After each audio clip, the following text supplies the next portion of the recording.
এরকম crispy layer পড়া patties যদি হয় সন্ধ্যার নাস্তায় তো মনটাই ভালো হয়ে যায়। তো কিভাবে বানিয়েছি রেসিপিটা শেয়ার করছি।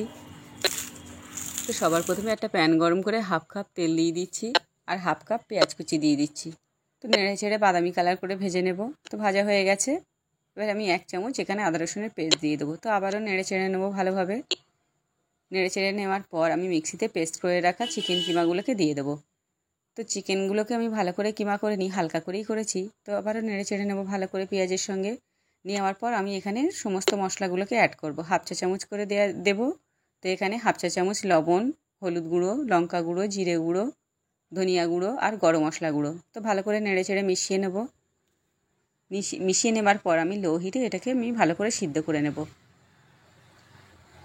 তো ভালো করে মোটামুটি একটু মশলার সঙ্গে মাখা করে নিয়েছি। নিয়ে আবারও নেড়ে চেড়ে নেবো খুব ভালো করে।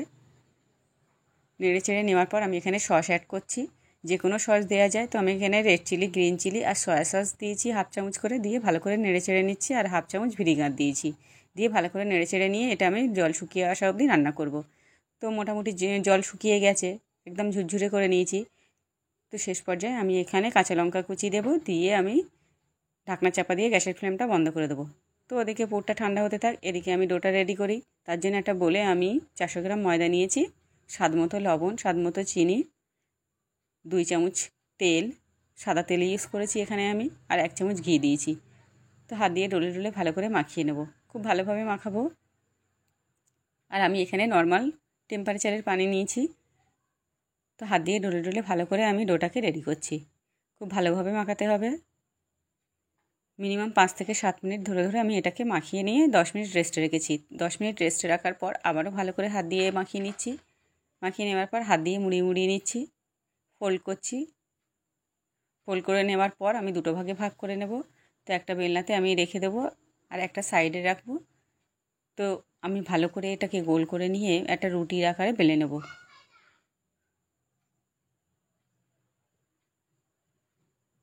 খুব ভালো করে পাতলা করে বেলবো। রুটিটা গোল হতে হবে, কোনো অসুবিধা নেই। তার যেমন খুশি হোক, অসুবিধা নেই। মোটামুটি পাতলা করে বেললেই হবে। তো এখানে আমার বেলা হয়ে গেছে।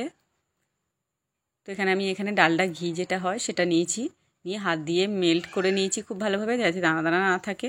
তো এবার পুরো রুটিটার মধ্যে আমি ঘিটাকে হাত দিয়ে ভালো করে মাখিয়ে দিচ্ছি। তার উপরে কর্নফ্লাওয়ার ছিটিয়ে দিচ্ছি। খুব ভালোভাবে ছিটিয়ে দিতে হবে এবং ঘিটাকে মাখাতে হবে। প্রতিটা লেয়ারের ঘি আর কর্নফ্লাওয়ার দিতে হবে। আর এইভাবে কর্নফ্লাওয়ারটাকে ছড়িয়ে ছড়িয়ে দিতে হবে। তো আমি একটা পরোটার মতো করে ভাঁজ করে নিয়ে নেব। তো প্যাটিস বানানোর ক্ষেত্রে এই কাজগুলো সবথেকে বেশি গুরুত্বপূর্ণ। এই লেয়ারগুলো যতটা সম্ভব দিলে খুব ভালো লেয়ার পড়বে প্যাটিসে। যতটা পারা যায় আমি এখানে ভাঁজ দিয়ে নিচ্ছি খুব ভালোভাবে। তো আমি 15 মিনিট রেস্টে রাখবো। এখানে আধা ঘন্টাও রেস্টে রাখা যায় নর্মাল ফ্রিজে দিয়ে। তো আমি নর্মালি রেখেছি, ফ্রিজে দিইনি। তো আবার 15 মিনিট পর আবারও বার করে নেব। যেমন ছিল ঠিক সেই পর্যায়ে আমি আবার বড় করে একটা চারকোনা রুটি বেলে নেব। তো এখানে আমি আবার একটু অয়েল লাগিয়ে নিচ্ছি। তো এখানে ঘি ইউজ করা যায়, অসুবিধা নেই। আবারও আমি কর্নফ্লাওয়ার ছিটিয়ে দিচ্ছি খুব ভালোভাবে। দেওয়ার পর আবারও পরোটার মতো করে শেপ দিয়ে নেব। প্রতিটা লেয়ারে এখানে ঘি কিংবা তেল দিয়ে কর্নফ্লাওয়ার ছিটিয়ে দিয়ে আবার 15 মিনিট রেস্ট রেখেছি। তো একই প্রসেস 3বার অ্যাপ্লাই করা যায়, আমি এখানে 2বার করেছি। তো লেয়ারগুলো কেমন বোঝা যাচ্ছে, খুব সুন্দর লেয়ার পড়েছে। তো আমি এখানে একটা চারকোনা রুটি বেলে নেব। নিয়ে আমি 4টে কোণ কেটে নেব। খুব বেশি মোটা করব না, একটু পাতলাই থাকবে হালকা। তো এখানে আমি একটা বরফির শেপে আমি রুটি বেলে নিয়েছি। নিয়ে একটা সাইডে পুর দিয়ে দিয়েছি, চিকেন পুর দিয়ে 4 সাইডে জল লাগিয়ে দেব। দিয়ে এইভাবে ফোল্ড করে আমি মুড়িয়ে নেব। তো সমস্ত প্যাটিসগুলোকে আমি এইভাবে মুড়িয়ে নেব। আমি সাইডে রাখা যে ডোটা ছিল সেটা দিয়ে আমি একটা অন্য চিকেন রোল প্যাটিস বানাবো। তার জন্য একটা পাতলা রুটি করে নিচ্ছি, একটা সাইড কেটে নিচ্ছি আর একটা সাইডে পুর দিয়ে দেবো। দিয়ে 4 সাইডে আমি জল লাগিয়ে দেবো। দিয়ে যেভাবে ভাঁজ করছি দেখতেই পাচ্ছেন। তো সাইড থেকে এইভাবে তুলে নিয়ে ফোল্ড করে দেব। দিয়ে মুড়িয়ে আমি এইভাবে রোল প্যাটিসগুলোকে বানিয়ে নেবো। তো আমি এখানে তেল গরম করে নিয়েছি, হালকা করে গরম করে নিয়েছি। আমি প্যাটিসগুলোকে ভেজে নেব। তো হালকা তেলেই হালকা গরম তেলেই প্যাটিসগুলোকে ভাজবো।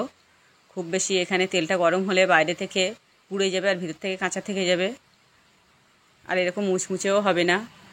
তো এর জন্য আমার লো হিটেই ভাজতে হবে। সমস্ত প্যাটিসগুলোকে আমি ভেজে নিচ্ছি। প্যাটিস ভাজার ক্ষেত্রে সবসময় গ্যাসের ফ্লেমটা লোয়ে রাখাই ভালো, এর ফলে প্যাটিসটা ক্রিসপি হবে। তো এইভাবে আমি চিকেন রোল প্যাটিসগুলোকেও ভেজে নিচ্ছি খুব ভালোভাবে। তো আমার সব প্যাটিসগুলোকে ভাজা হয়ে গেছে, এবার আমি একটা ভেঙে দেখাচ্ছি কেমন মচমচে হয়েছে। আওয়াজ শুনতে আমি বুঝতে পারছেন, আর কেমন লেয়ার পড়েছে দেখিয়ে দিচ্ছি, অনেকটাই লেয়ার পড়েছে। তো আমি এখানে আরও একটা ভেঙে দিয়ে দেখাচ্ছি, প্রতিটা প্যাটিস লেয়ার পড়েছে সুন্দরভাবে। তো এই রেসিপি ফলো করে প্যাটিস বানালে অবশ্যই লেয়ার পড়বে এবং ক্রিস্পিও হবে। তো আমি এখানে 3 রকমের প্যাটিস বানিয়েছি, সবটাই ভেঙে ভেঙে দেখাচ্ছি। এখানে একটা রোল প্যাটিস ভেঙে দেখালাম, সবটাই ক্রিস্পি হয়েছে। এখানে একটা কচুরির মতো করে বানিয়েছি, সেটাও ভেঙে দেখালাম। তো ভিডিওটা ভালো লাগলে লাইক শেয়ার করবেন, কমেন্ট করবেন। নেক্সট ভিডিও খুব তাড়াতাড়ি পোস্ট করছি। ভালো থাকবেন, সুস্থ থাকবেন।